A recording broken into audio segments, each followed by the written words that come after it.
तो हाँ जी सर जी, आपने मुझे अपनी पत्नी की कुंडली बनाने के लिए भेजी है और उनके जो सवाल लिख के भेजे हैं कि पुत्र का योग है या नहीं, सरकारी नौकरी का योग है या नहीं, कर्जा कब उतरेगा, और आपके और भी जो सवाल है वो आपने जो लिख के भेजे हैं। और आपने देखो जी मेरे से पहले भी कुंडली बना रखी है 5-6 महीने पहले। और अब आपकी पत्नी कुंडली है, इनकी अगर कुंडली की मैं बात करूं, कुंडली में ग्रह अच्छे भी हैं, कुछ ग्रह खराब भी हैं। पहले आपका अगर सवाल की मैं बात करूं, जो आपका सवाल है कि बेटे का योग है या नहीं, बेटे होने के देखो जी प्रबल योग है इस कुंडली में, पुत्र का सुख जरूर मिलेगा, आपको बताऊंगा क्यों ऐसा है। और बाकी विस्तार में भी आपको मैं समझाऊंगा। तो जैसे कि देखो जी, जो कुंडली है इसमें आपको मैंने पहले बताया हुआ है कि कुंडली में होते हैं 12 ग्रह।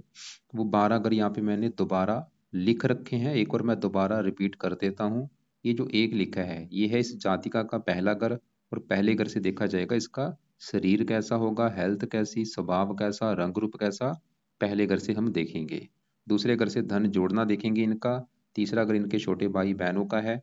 चौथा घर इनकी माता, मकान और वाहन का है। पांचवा घर इनके बच्चों का। छठा घर शत्रु, रोग, कर्जे का है। सातवां घर इसके पति का है। आठवें घर से इसकी उम्र। नौवें घर से इसका भाग्य देखेंगे। 10वां घर इस जातिका के काम काज का है। 11वां घर है लाभ, आमदनी, बड़े भाई बहन। और 12वें घर से इसके हम खर्चे देखेंगे। हमने मतलब जो भी कुछ देखना है वो घर देखना है। जैसे कि अगर इसके हमने छोटे भाई बहनों के बारे में जानना है, तीसरा घर छोटे भाई बहनों का है।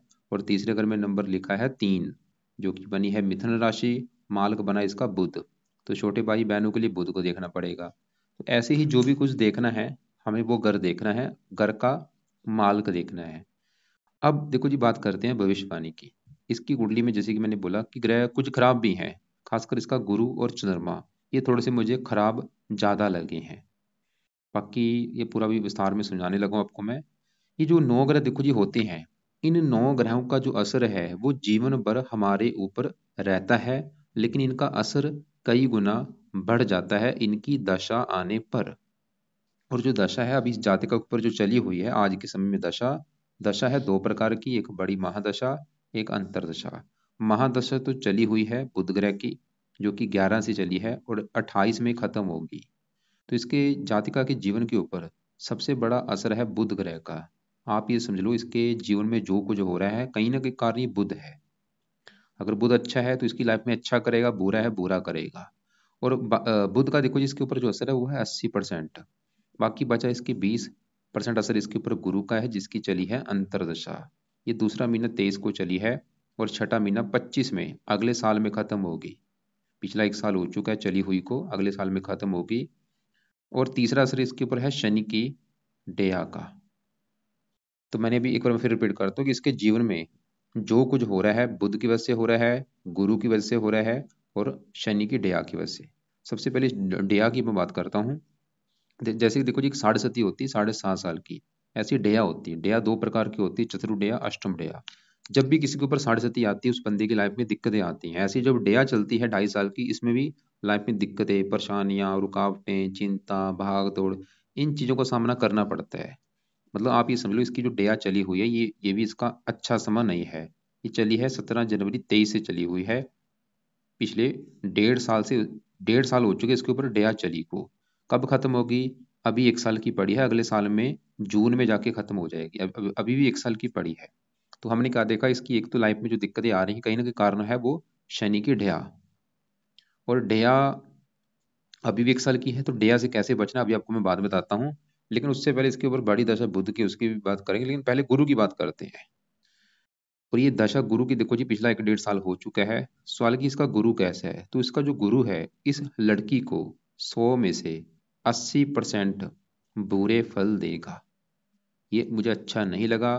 थोड़े बहुत 10-20% अच्छे फल दे देगा, लेकिन बुरे फल ज्यादा देगा। ऐसा क्यों है? तो गुरु इसका बैठा है यहाँ पे 10वें घर में। 10वां घर पहले समझो किसका है। 10वां घर है इस लड़की के काम काज का घर। ये लड़की जो काम काज बिजनेस करेगी जो भी, 10वें घर से देखेंगे। 10वां घर इस लड़की के पिता का भी है, इसका पिता कैसा होगा। और 10वां घर लड़की के यहाँ से सरकार भी देखी जाती है कि सरकार से कोई फायदा है या नहीं, मतलब सरकारी नौकरी का योग है या नहीं, 10वें घर से देखते हैं।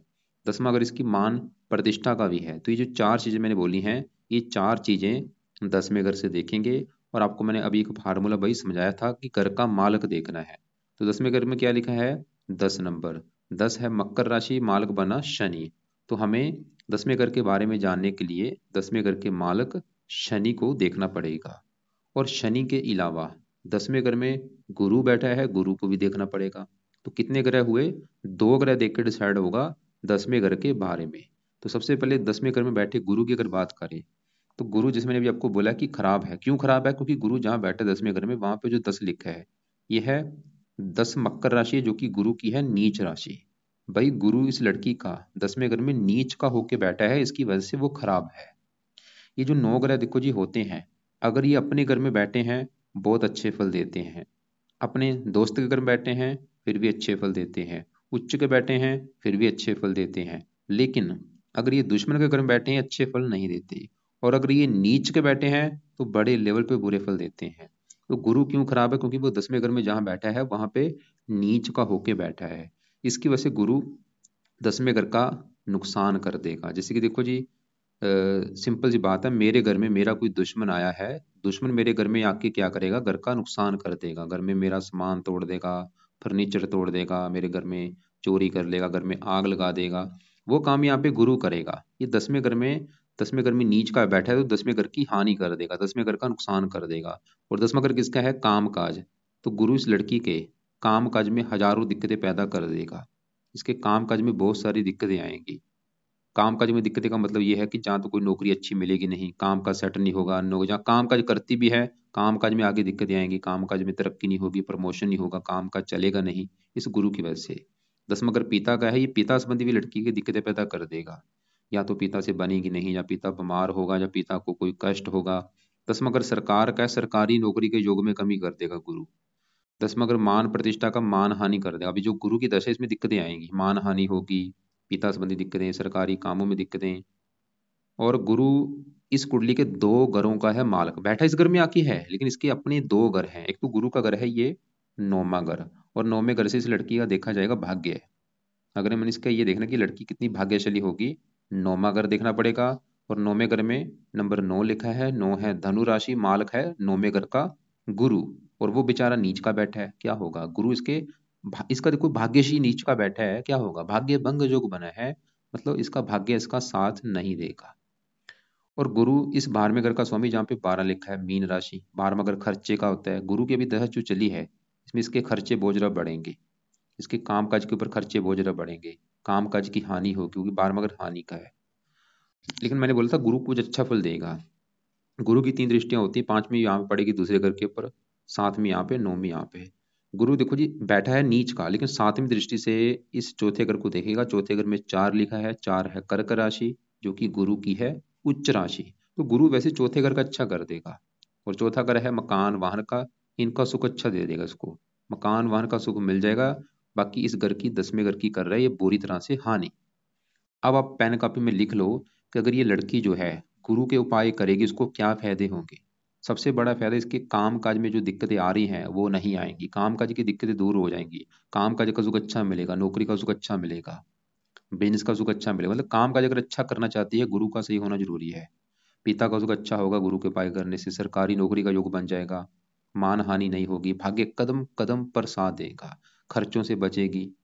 और वैसे भी देखो जी, गुरु कुंडली में 5 घरों का कारक होता है, पुत्र का कारक है, पुत्र का भी सुख मिलेगा, संतान का कारक है, भाग्य का कारक है, काम काज का कारक है, धन का कारक है। गुरु नीच का है तो धन संबंधी भी दिक्कतें आती हैं। मतलब गुरु के उपाय करने से लड़की के लिए बहुत बड़े लेवल पे जरूरी है। तो क्या उपाय हैं? पहला उपाय, ये लड़की सुबह के टाइम गुरु कवच का पाठ पढ़ा करे या इसको सुना करे। दूसरा उपाय, गुरु स्रोत का पाठ, 2 पाठ हैं, दोनों पाठ पढ़ने हैं या इसको सुनना है। गुरु मतलब बृहस्पति को कहते हैं। देखो जी गुरु जो लिख रखा है ये बृहस्पति है, मतलब बृहस्पति कवच का पाठ और बृहस्पति स्रोत का पाठ। 2-2 मिनट के पाठ है। मैं बोलूंगा इस लड़की को कि कम से कम 3 से लेके 5 पाठ पढ़ा करे।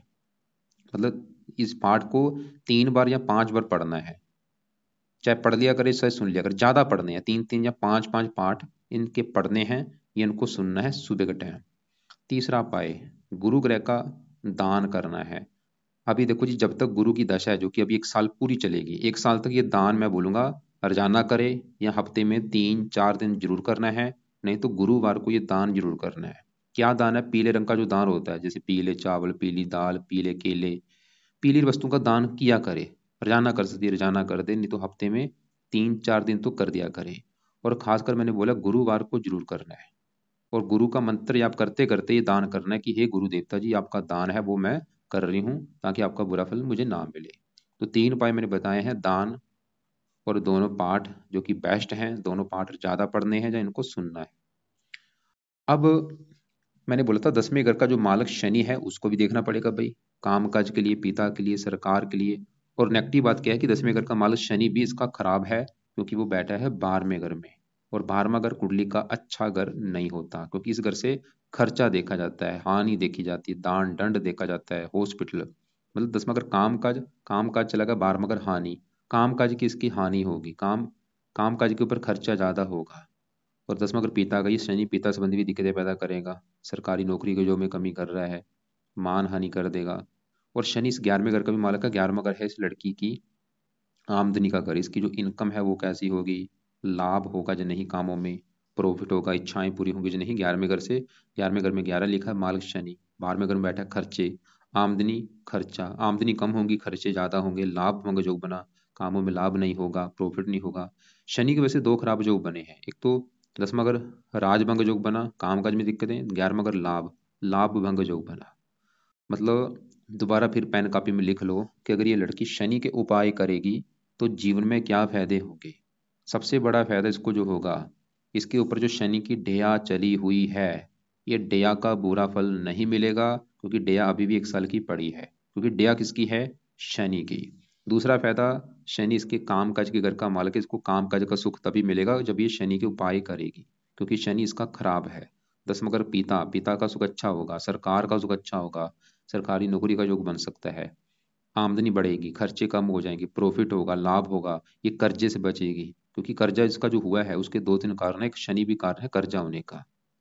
तो शनि का अब क्या उपाय है जो इस जातका ने करने हैं, और ये उपाय करने हैं रात के समय, जिसमें से पहला उपाय, ये जातिका शनि चालीसा का पाठ पढ़ लिया करे रात के समय, इस पाठ को पढ़ना है या इसकी ओडी लगा के सुना करे।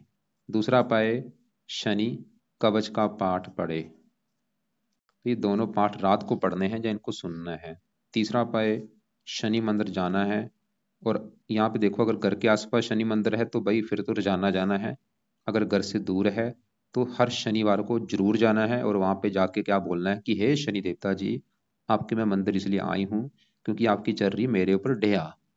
एक तो मैं चाहती हूँ वो डेया मेरी अच्छी जाए, मुझे दिक्कतें ना आए। दूसरा, आप मेरी कुंडली के काम काज के घर के मालक हैं, मैं चाहती हूँ मुझे काम काज का सुख अच्छा मिले, मेरी आमदनी बढ़े, इच्छाएं पूरी हों, इसलिए आपके मैं मंदिर माथा टेकने आई हूँ, आप मुझे कोई रास्ता दिखाओ, मेरी हेल्प करो। तो ये रिक्वेस्ट जाके वहां पे शनि मंदिर में बोलनी है। तो शनि चालीसा, शनि कवच दोनों पाठ रात को पढ़ने हैं, ये इनको सुनना है, शनिवार से स्टार्ट कर लेगी। और शनि मंदिर जाना है हर शनिवार को, जहाँ रोजाना। और चौथा उपाय भी कर लेना, शनि का दान हर शनिवार को करना है। और ये दान क्या है वो भी आपको मैं वीडियो अलग से भेज दूंगा। और ये शनि का दान ये लड़की चाहे शनि मंदिर में करके आ सकती है, या वैसे किसी को कर दे, वो दान की वीडियो आपको भेजूंगा, उसमें देख लेना क्या दान है। अब देखो जी, 10वें घर में बैठे गुरु को देखा, वो 10वें घर की कर रहा है हानि, क्योंकि नीच का बैठा है। 10वें घर के मालिक शनि को देखा, वो भी बेचारा 12वें घर में चला गया, उसकी वजह से वो भी थोड़ा सा पीड़ित है। लेकिन ये 12वां घर विदेश का है, अगर ये घर से दूर जाती है वहां पे कुछ फायदा दे सकता है शनि इसको। मतलब इसकी जो जन्मभूमि है, अगर इसका जैसे आपने लिख रखा है जन्म मंडी में हुआ है, मंडी से दूर जाती है वहां पे कुछ फायदा हो सकता है, खासकर शनि की दशा में। और शनि की दशा इसकी चलेगी छठा महीना 25 के बाद। तो शनि के उपाय भाई बहुत जरूरी है। अब आगे बढ़ते हैं, इसके देखो जी, ये जो चंद्रमा है ये भी मुझे काफी खराब लगा है। अब इसकी बात करते हैं कि ये भाई क्यों खराब है। चंद्रमा देखो जी, एक दो कारणों से खराब है। एक तो चंद्रमा बैठा है इसका 8वें घर में, क्योंकि 8वां घर अच्छा घर नहीं है। इस घर से आयु, मृत्यु तुल्य कष्ट, लंबी बीमारी, दुर्घटना, गुप्त रोग, गुप्त विद्या, ससुराल की स्थिति, गरीबी, रुकावटें, खराब चीजें 8वें घर से देखते हैं, जहाँ पे चंद्रमा आके बैठा है। ऊपर से ये बैठा भी यहाँ पे जो 8 लिखा है वृश्चिक राशि में, नीच का होके बैठा है। एक तो 8वां घर ऊपर से नीच का बैठा है, इसकी वजह से चंद्रमा भी खराब फल देगा, कुछ अच्छे फल देगा, खराब फल क्या देगा। चंद्रमा जिस घर का मालक है, मालक किस घर का है? इस चौथे घर का। और चौथा घर है इस लड़की की माता का घर। माता कैसी होगी? चौथा घर देखेंगे, मकान इसका कैसा होगा, इसके पास वाहन कैसा होगा, भूमि, जमीन, जायदाद, नौकर चाकर कैसे होंगे? चौथा घर देखा जाएगा। और चौथे घर में नंबर लिखा है 4, जो कि कर्क राशि मालक बना चंद्रमा, जो कि बैठा है नीच का। तो चंद्रमा इसके चौथे घर को लेकर दिक्कतें पैदा कर देगा। जैसे चौथा घर माता का है, तो चंद्रमा की वजह से इसको आएंगी माता संबंधी दिक्कतें। वो दिक्कतें क्या होंगी? एक तो माता इसकी होगी बीमार, और माता से इसकी बनेगी नहीं, या माता को कोई कष्ट होगा। माता को कौन सी बीमारी होगी? माता को छाती फेफड़े का रोग हो सकता है, या जलोदर का रोग, पेट में पानी भर जाना, ऐसी दिक्कत ये चंद्रमा माता को कर सकता है। मतलब माता संबंधी दिक्कतें पैदा कर देगा। चौथा अगर मकान का है, चंद्रमा इसके मकान को लेकर दिक्कतें पैदा कर देगा। चौथा अगर वाहन, वाहन संबंधी दिक्कतें। चौथा अगर भूमि, जमीन, जायदाद, इनको लेकर दिक्कतें। और चंद्रमा मन का करके उसको मानसिक चिंता बहुत ज्यादा देगा।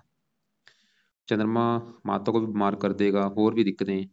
और चंद्रमा की दशा में दिक्कतें बढ़ जाएंगी। जब भी इसकी कभी दशा इसके ऊपर चलेगी, उस समय दिक्कतें बढ़ेंगी। दशा कब चलेगी आपको मैं दिखा देता। ये तो आपकी है कुंडली राकेश, तो इसकी आपको मैं चार्ट भेज दूंगा उसमें दशा में। लेकिन यहाँ पे एक अच्छी बात है, जो कि बहुत अच्छी बात ये है कि चंद्रमा के ऊपर पड़ रही है मंगल की चौथी दृष्टि। और मंगल चंद्रमा का जो नीच है उसको भंग कर रहा है, क्योंकि ये मंगल की राशि, जो 8 लिखा है वृश्चिक राशि, ये मंगल की राशि है। तो मंगल ने चंद्रमा की जो नीच है उसको भंग कर दिया है। नीच भंग राजयोग वैसे बना हुआ है, इसकी वजह से चंद्रमा के जो बुरे फल अभी मैंने बताए हैं, वो बुरे फल कम हो जाएंगे। मतलब बुरे फल अगर मिलते भी हैं, मिलेंगे कम मात्रा में। और एक और कारण है बुरे फल में कमी आने का, क्योंकि चौथे घर का जो मालिक चंद्रमा वो तो नीच का है, लेकिन चौथे घर के ऊपर दृष्टि किसकी है? गुरु ग्रह की। और गुरु इस चौथे घर का कर रहा है अच्छा, क्योंकि ये गुरु की उच्च राशि है। मतलब गुरु फिर भी चौथे घर का मकान वन का सुख दे देगा, ये भी एक अच्छी बात है। लेकिन फिर भी देखो जी, दशा जब चंद्रमा की चलेगी उसमें दिक्कतें बढ़ सकती हैं। और वैसे भी चंद्रमा के उपाय इस लड़की के लिए जरूरी है। क्या उपाय है? पहला उपाय, ये जातिका चंद कवच का पाठ सुबह के टाइम पढ़ा करे। दूसरा उपाय, चंद्रमा का दान किया करे। दान इसकी पावर को कम करेगा। दान करना है हर सोमवार को। सोमवार को चंद्रमा की वस्तुओं का दान, जैसे कि दूध, चावल, चीनी, ये दान करना है। ये दान की वीडियो भी आपको मैं भेज दूंगा कि चंद्रमा का दान क्या होता है। तीसरा उपाय, चंद्रमा के देवता हैं शिव जी, तो ये लड़की शिव जी के मंदिर भी जा सकती है माथा टेकने। शिवलिंग पर जल चढ़ाए, दूध चढ़ाए, कच्ची लस्सी चढ़ाए, और शिव जी का जो मंत्र है ओम नमः शिवाय, वो जाप कर सकती है। उससे भी इसका चंद्रमा अच्छा होगा। तो अभी देखो जी, हम इसके जो ग्रहों की बात कर रहे हैं, हमने गुरु की पहले बात की है, चंद्रमा की बात कर चुके हैं, शनि की बात कर चुके हैं। अब इसके बात करते हैं यहाँ पे बैठे पांचवें घर में मंगल की। और आपका जो सवाल उसको भी मैं कवर करूंगा। जो आपने बोला संतान पुत्र के बारे में, पुत्र का भाई योग है, प्रबल योग, आपको बताता हूँ क्यों है। पांचवा घर पहले समझो किसका है? ये संतान का घर होता है। संतान हो गया, पढ़ाई हो गया, बुद्धि, ये चीजें पांचवें घर से देखते हैं। और फार्मूला क्या है? घर का मालक देखना है। पांचवें घर पे लिखा है 5 नंबर, जो कि है सिंह राशि, मालक बना सूर्य है। तो पांचवें घर के मालक सूर्य को देखना पड़ेगा इस लड़की की संतान के लिए, पढ़ाई के लिए और बुद्धि के लिए। और सूर्य के अलावा पांचवें घर में बैठे मंगल को भी देखना पड़ेगा। तो 2 ग्रह देखने पड़ेंगे। अभी पहले हम पांचवें घर में बैठे मंगल की बात करते हैं। मंगल देखो जिसका अच्छा है। क्यों अच्छा है? क्योंकि मंगल एक तो जहाँ बैठा है पांचवें घर में, घर किसका है? सूर्य का घर। और ये सूर्य को अपना मानता है दोस्त। और यहाँ पे दूसरा कारण है कि मंगल इस कुंडली में योग कारक भी है। मतलब मंगल 3 कारणों से अच्छा है। एक तो दोस्त के घर में बैठा है, दूसरा इस कुंडली में योग कारक है, और तीसरा कारण कि मंगल बैठा है सूर्य घर में और सूर्य बैठा है मंगल घर में। स्थान परिवर्तन योग हुआ है, एक दूसरे घर में बैठे हैं। तो ये 2-3 कारणों से मंगल अच्छे फल देगा। क्या अच्छे फल देगा? पांचवें घर में बैठा है संतान के घर में, इसको संतान का सुख मिलेगा बहुत अच्छा। पांचवा घर पढ़ाई का पढ़ा लिखा बना देगा, बुद्धिमान बना देगा। और ये जो ग्रह होते हैं, कुछ ग्रह लीड्स होते हैं, कुछ ग्रह होते हैं पुरुष। मंगल एक पुरुष है। पुरुष होने की वजह से पांचवें घर में पुत्र का योग लेके बैठा है कि पुत्र का सुख मिलेगा। लेकिन देखो जी, मैंने ऐसी कुंडलियां देखी, जब भी मंगल पांचवें घर में होता है, ये गर्भपात जरूर कराता है। एक तो गर्भपात होने का योग बनता है, ऐसी दिक्कत पैदा कर सकता है गर्भपात, या संतान का ऑपरेशन के द्वारा होना ऐसी दिक्कत, क्योंकि ये ऑपरेशन का कारक है।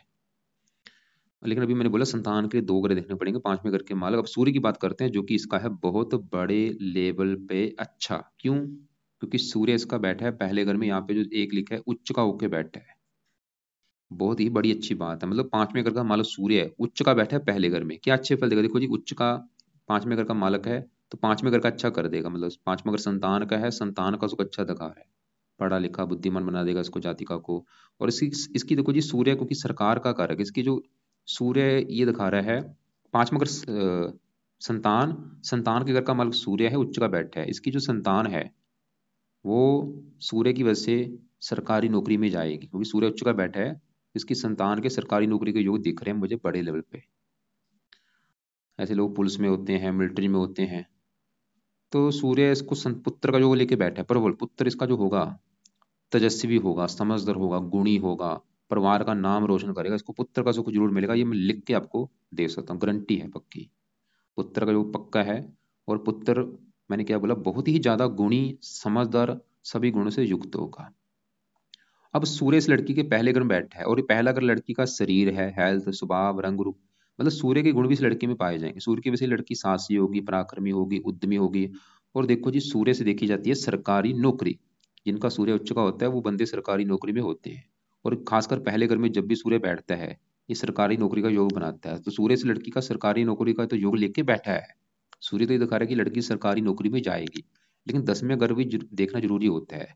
और 10वें घर का मालक शनि देखा, वो सरकारी नौकरी के योग में कमी कर रहा है। और 10वें घर में गुरु भी सरकारी नौकरी के योग में कमी कर रहा है। सूर्य की वजह से योग बना है, लेकिन इन दोनों की वजह से योग में कमी आ रही है। और सूर्य जब भी पहले घर में होता है, ऐसी इच्छा पैदा करता है कि क्योंकि सूर्य राजा ग्रह है, बंदे की इच्छा होती है कि मैं राजा के समान जीवन जीना चाहता हूँ। तो इसका भाई सूर्य बहुत अच्छा है। और अब पहले घर में शुक्र बुध की भी बात कर लेते हैं। शुक्र की बात करूं, शुक्र इस घर का मालक है 7वें घर का, जो कि इस लड़की के बनेगा पति का घर। पति के लिए 7वां घर, 7वें घर में 7 लिखा है, तुला राशि, माल, शुक्र। पहले घर से अपने घर को देख रहा है 7वीं दृष्टि से। पति का दुख अच्छा दिखा रहा है। शुक्र दूसरे घर का भी मालक है, धन, इसको धनी बनाएगा, खुद की मेहनत के बल पर भी धन कमाएगी। परिवार का सुख अच्छा, वाणी अच्छी, शुक्र अच्छा है। अब इसका देखो जी, राहु की बात कर लेते हैं। राहु भी इसका अच्छा है, छठे घर में बैठा है। क्योंकि राहु छठे घर में अच्छे फल देता है, और बैठा भी यहाँ पे स्वय राशि में है। रोगों से बचाएगा, शत्रुओं से बचाएगा। राहु की 3 दृष्टियां, 5वीं यहाँ पे मित्र राशि है, 9वीं यहाँ पे उच्च राशि है। राहु भी अच्छा है। अब इसकी सबसे बड़ी बात करनी जरूरी है, जिसकी है इसके ऊपर बड़ी दशा बुध की, कि ये इसका कैसा है बुध ग्रह। जिसकी चली हुई है महादशा, 11 से चली है, 28 में खत्म होगी। तो बुध इस लड़की को अच्छे फल भी देगा, बुरे फल भी देगा। बुध इस कुंडली के देखो जी 2 घरों का है मालक। बैठा कहाँ पे है? पहले घर में। 2 घर कौन से? एक तो बुध का घर है, ये तीसरा। तीसरा घर इसके है छोटे भाई बहन, पराक्रम, उद्यम, मेहनत, साहस। ये चीजें तीसरे घर से। तीसरे घर में नंबर 3 लिखा है, मालक है बुध, जो कि बैठा है पहले घर में लड़की के शरीर के ऊपर। तो बुध ये दिखा रहा है इस लड़की को बुद्धिमान बनाएगा, मेहनती बनाएगा, पराक्रमी बनाएगा, साहसी बनाएगा। लेकिन बुध इस कुंडली के इस छठे घर का भी मालक है। और छठे घर से क्या देखते हैं? रोग, कर्जा, शत्रु, कोर्ट कचहरी। और छठे घर में 6 लिखा है, कन्या राशि, मालक बुध। देखो छठा अगर रोग, रोग चला गया इस लड़की के शरीर के ऊपर। छठा अगर कर्जा, कर्जा चला गया शरीर के ऊपर। मतलब बुध इस लड़की को रोगी भी बनाएगा। रोग कौन सा? बुध से जुड़ा रोग इस लड़की को हो सकता है। जैसे त्वचा संबंधी रोग हो गया, आंतड़े हो गया, पेट का रोग हो गया, वाणी संबंधी।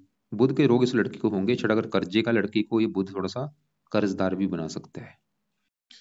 तो अगर आपका देखो जी, जो सवाल है आपने लिख रखे हैं, एक बार मैं रिपीट कर देता हूँ कि आपने मुझे लिखा है सरकारी नौकरी का योग है या नहीं। भाई सूर्य तो प्रबल योग लेकर बैठा है सरकारी नौकरी का, लेकिन गुरु की वजह से सरकारी नौकरी में योग में कमी आ रही है, और ऊपर से गुरु की दशा भी चली हुई है।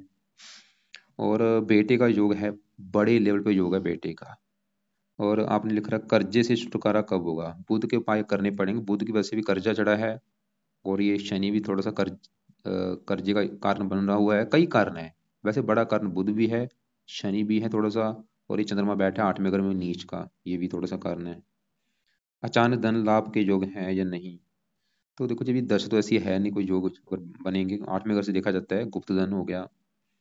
मैंने बिल्कुल धारण नहीं करना, गोमत धारण मत करो। राहु का रत्न किसी भी कंडीशन में धारण नहीं होता, तुरंत उसको उतार के रख दो।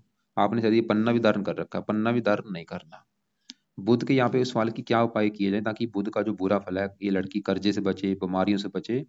तो ये लड़की रात के समय एक तो बुध कवच का पाठ पढ़ना है इसको। कम से कम 2 या 3 पाठ पढ़ने हैं, मतलब एक बार पढ़ने के बाद दोबारा फिर पढ़ना है, दोबारा फिर पढ़ना है। दूसरा है बुध स्रोत का पाठ, दोनों पाठ पढ़ने हैं या सुनने हैं। तीसरा उपाय बुध का दान करना है हर बुधवार को। हरे रंग की वस्तुएं ले लो, और वही दान हर बुधवार को ये लड़की किया करे। चौथा उपाय गणेश जी की पूजा उपासना करे, क्योंकि बुध के देवता हैं गणेश जी। तो ये जो उपाय इस लड़की के लिए जरूरी है वो आपको मैंने लिख दिया है। एक बार मैं रिपीट करता हूँ। कुछ उपाय है भाई सुबह के टाइम, कुछ है रात के समय। तो सुबह के क्या क्या उपाय हैं? सुबह के टाइम बृहस्पति गुरु मतलब गुरु बृहस्पति कवच का पाठ, बृहस्पति स्रोत का पाठ ज़्यादा पढ़ने हैं भाई। इस पाठ को मतलब 3-3 या 5-5 पाठ पढ़ने हैं सुबह के टाइम। ये इनकी ऑडियो लगा के सुनना है। और सुबह के टाइम चंद कवच का पाठ पढ़ना है, या उसको सुनना है। रात के समय शनि चालीसा, शनि कवच, और रात के समय बुध कवच, बुध स्रोत, ये पाठ पढ़ने हैं या सुनने हैं। और दान किस किस को करना है? गुरु का दान हर गुरुवार को करना है। अभी लेकिन देखो जी, दशा अभी चली हुई, मैं तो बोलूंगा दान गुरु का रोजाना कराओ, या हफ्ते में 3-4 दिन इसका दान कराया जाए। और चंद्रमा का दान हर सोमवार को करना है। और इसके अलावा शनि का दान हर शनिवार को करना है। और बुध का दान हर बुधवार को। ये जो दान मैंने बोले हैं लिख लो किस किसके दान बोले हैं। और ये दान की वीडियो आपको मैं अलग से भेज दूंगा। गोमत दान नहीं करना बिल्कुल भूल के कभी भी, उल्टा नुकसान होगा। पन्ना धारण नहीं करना। गोमत धारण करने से कर्जा बढ़ सकता है, दुश्मन बढ़ सकते हैं, हेल्थ खराब हो सकती है। तो पन्ना भी धारण नहीं करना। बाकी देखो जी, आपने अपने अपने बारे में बोला था कि आपकी, ये आपकी कुंडली देखो जी। आपकी देखो जी कुंडली में शनि बहुत अच्छा है, 5वें घर का मालक है, संतान का शनि भी दिखा रहा है कि पुत्र का योग आपको मिलेगा पक्का। मकान मन का सुख मिलेगा। सूर्य उच्च का बैठा है, शुक्र अच्छा है, चंद्रमा उच्च का बैठा है, काम काज अच्छा है, गुरु अच्छा है। आपकी कुंडली में जो ग्रह खराब है, एक तो राहु खराब है जिसकी अभी दशा आपकी निकल चुकी है। देखो आपने देखा भी होगा 1-2 महीने से आपको काफी राहत मिली होगी भाई, जब से गुरु की दशा आई है, आपको देख लेना चाहिए। तो अभी आपके लिए जो जरूरी उपाय है, एक तो बृहस्पति के, वैसे तो बृहस्पति अच्छा है, फिर भी इस बृहस्पति के उपाय क्या करने हैं लिख लो आप पेन कॉपी में। सुबह के टाइम बृहस्पति कवच का पाठ और बृहस्पति स्रोत का पाठ आपने पढ़ना है, या इसको ऑडियो गा के सुन लिया करो। और आपकी कुंडली में जो ग्रह आपका अगर कर्जा सर के ऊपर चढ़ा है, उसका कारण है ये मंगल, जो कि यहाँ पे बैठा है छठे घर में। और मंगल है दूसरे घर का मालक, दूसरा घर होता है धन का। धन जाके बैठा है छठे घर में, कर्जे घर में। मंगल 100 में से 80% कारण है आपका, अगर सर के ऊपर कर्जा चढ़ा है। तो मंगल ये दिखा रहा है कि भाई मंगल के लिए अगर कर्जा उतारना है तो मंगल का जो पाठ है लिख लो। ऋण मोचन मंगल स्रोत का एक पाठ है, और जाना पाठ सुबह के टाइम पढ़ा करो, कम से कम 5 पाठ पढ़ा करो उस पाठ के। उससे आपका कर्जा उतरेगा। और मंगल का दान हर मंगलवार को किया करो। और दूसरा कर्जा चढ़ने का कारण, ये साथ में जो बुध नीच का बैठा है ये भी कारण है। तो बुध का दान हरे रंग का हर बुधवार को किया करो। तो आपकी कुंडली के जो उपाय हैं आपको मैंने बता दिए। कर्जा उतारना है, ऋण मोचन मंगल सूत्र का पाठ पढ़ना है, मंगल का दान करना है, और सुबह के टाइम बृहस्पति कवच बृहस्पति सूत्र का पाठ पढ़ो। वैसे भी आपकी समय अच्छा है, अभी आपका समय अच्छा है, तो इसकी वजह से आपकी लाइफ में अच्छा अच्छा होगा। और बुध का दान हर बुधवार को किया करो। और मंगल के जो देवता हैं हनुमान जी हैं, उसकी भी पूजा उपासना करो, उनसे भी प्रार्थना करो कि जो आपका कर्जा है वो उतर जाए। तो ये चीज़ें देखो जी फॉलो करो। बाकी आप ऐसा करना, दोनों कुंडली के हिसाब से आपको मैंने उपाय बता दिए हैं। और आपकी भी कुंडली में पुत्र का योग है। और यहाँ पे जो मंगल है, मैंने बोला था कि गर्भपात करा सकते हैं। अगर आपकी पत्नी चाहती है कि ऐसी कोई दिक्कत नहीं आनी चाहिए, क्या करना चाहिए? तो मंगल के जो देवता हैं वो हैं हनुमान जी। तो ये टाइम निकाल के हर मंगलवार को हनुमान जी का मंदिर जाए, वहां पे बैठ के हनुमान चालीसा पढ़े, हनुमान जी की पूजा उपासना करनी है मंगलवार को। इससे एक दिक्कत नहीं आएगी। बाकी देखो जी, फिर भी अगर आपको कोई बात समझ ना लगी हो, या आपको कुछ पूछना हो, वो आप कॉल करके मुझे पूछ लेना। कॉल आप मुझे दोपहर 1:30 और 2:30 के बीच में कर लेना, चाहे आज कर लेना चाहे कल कर लेना।